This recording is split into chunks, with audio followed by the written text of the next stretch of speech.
Mathematical operation. Okay, sign change करूया. 12 as it is. Plus means divided by 6. Divide means -3.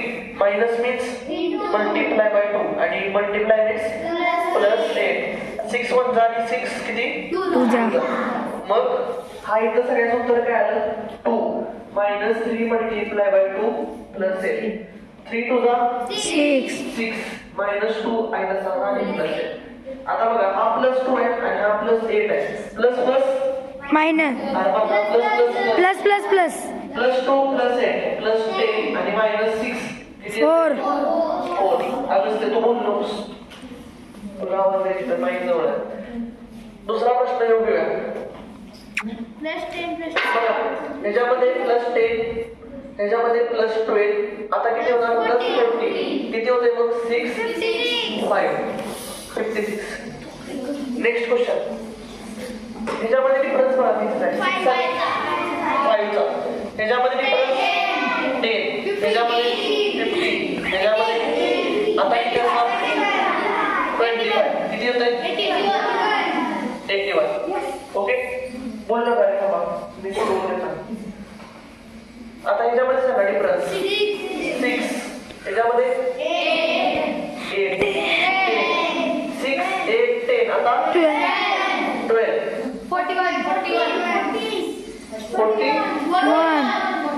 41 तरी 41.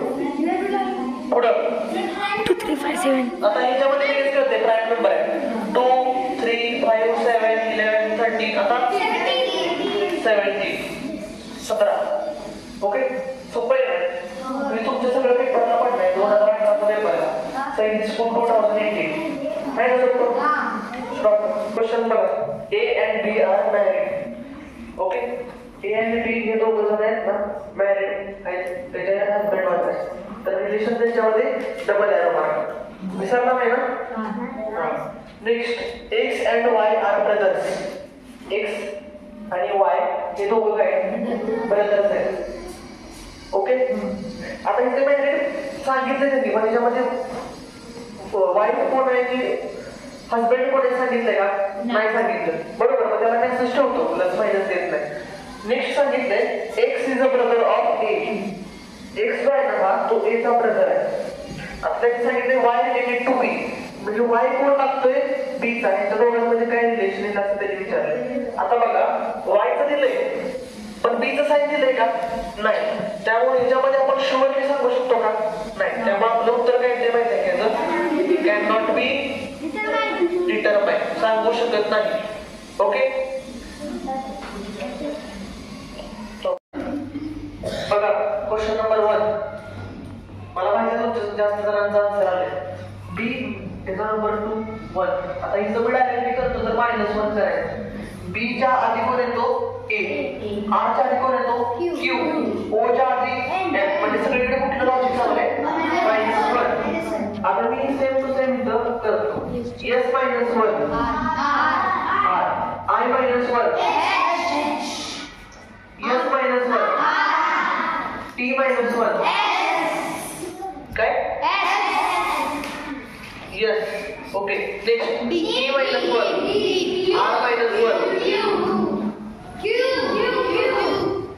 तर हो थांबा Q please R D Q. Okay, next question बघा. हा yes येत आहे, हा यस इकडे गेलाय, हा टी आहे इकडे. म्हणजे एक पहिला तो शेवटी असं उलट दिले.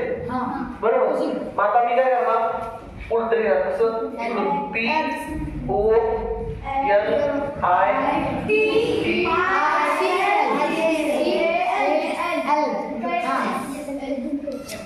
इथं आता लॉजिक बघाय थोडी मला बघायचे 3 5 याच्यामध्ये काय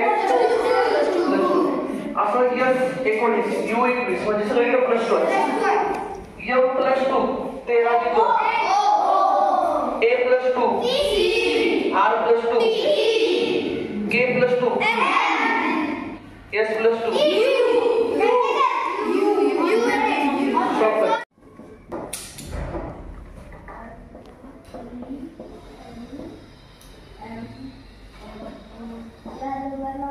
केलंय आता सुद्धा तसा लिहिलाय आणि दोन्ही हातावर उलटवते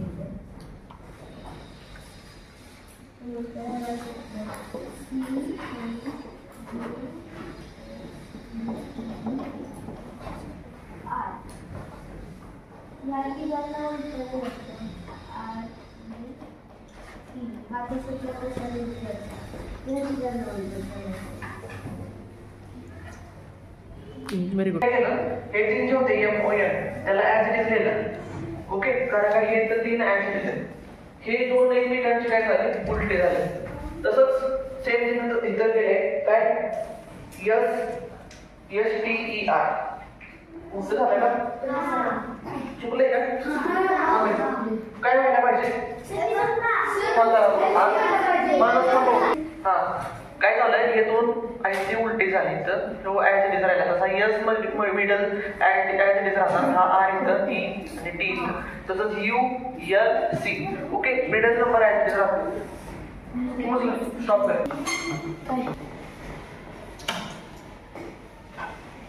प्लस 3 करायचं नाही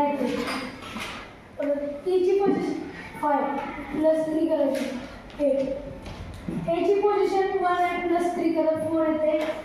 परत एसची पोझिशन 19 आणि प्लस 3 करायचं 22 येते. परत टीची पोझिशन 20 प्लस 3 करायचं 23 येते. परत टीची पोझिशन 3 प्लस 3 6 तिकडेच कर. एलची पोझिशन 12 प्लस 3 करायचं 15. ओची पोझिशन 15 प्लस 3 करायचं 18. एसची पोझिशन 19 प्लस 3 22. आणि ईची पोझिशन 5 प्लस 3 8.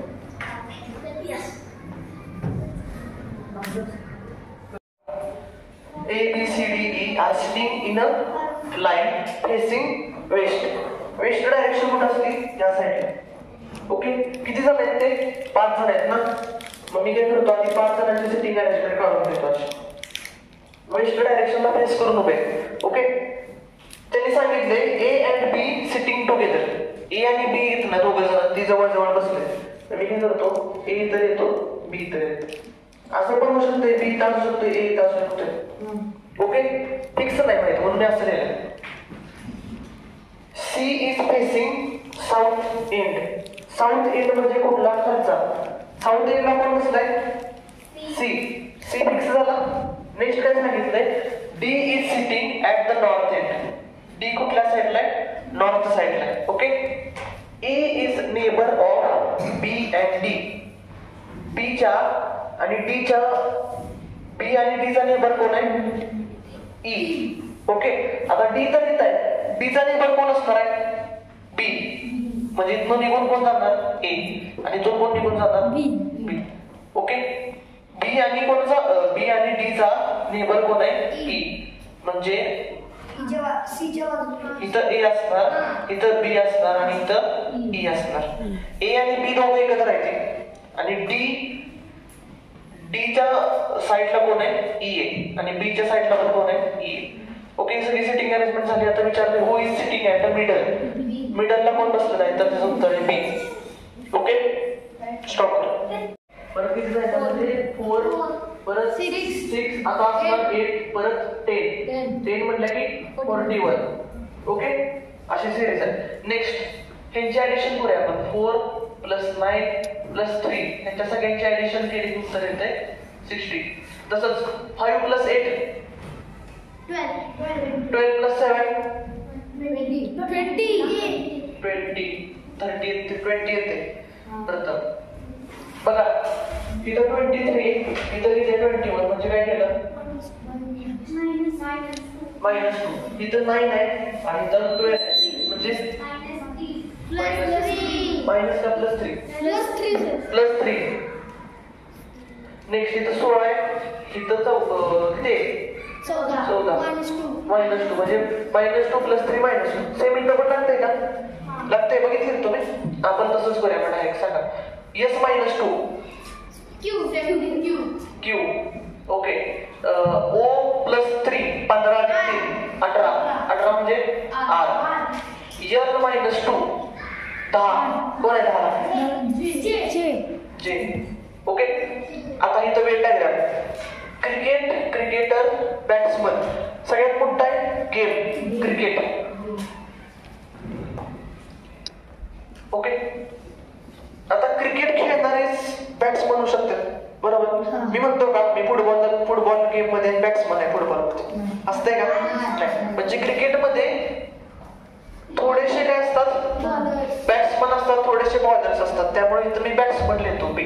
पण क्रिकेटरच फक्त बॅट्समन होऊ शकतो ना. पण सगळे क्रिकेटर असतात का? नाही. म्हणजे असे अर्धे क्रिकेटर्स बॅट्समन असतात, अर्धे क्रिकेटर्स राहिलेले बॉलर असतात. ओके. आणि सगळे क्रिकेट खेळणारे क्रिकेटर्स असतात. ओके. मी अशा डायग्राम येतात. Next question. इथं 8 आहे, इथं 9 आहे, म्हणजे +1. 1 इथं 3 म्हणजे किती?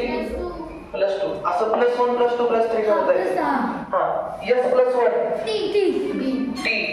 T + 2 V. O + 3 15 18 R. N + 4 R असेल. E + 5 J. Correct. TV RG. बघा इथं काय करायचं?